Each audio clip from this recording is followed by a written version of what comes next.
Today's rhythm exercise is focused on the simple time signature 3/16. This is part 5 of 12.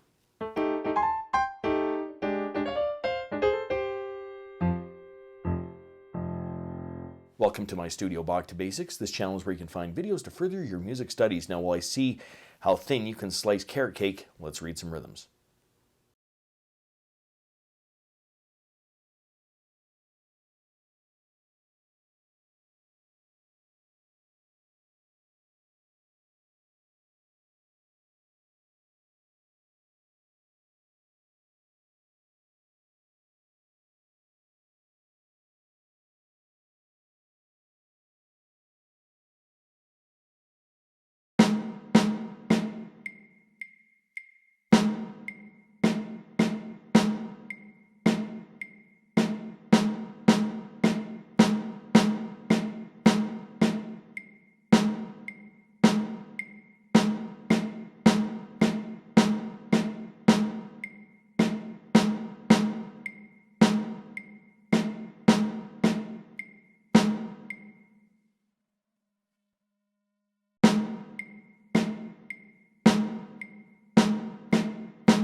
If you found this video helpful, click like or subscribe, or visit my Patreon page, linked in the description below, for early access for videos like these and, well, whatever else I'm doing over there.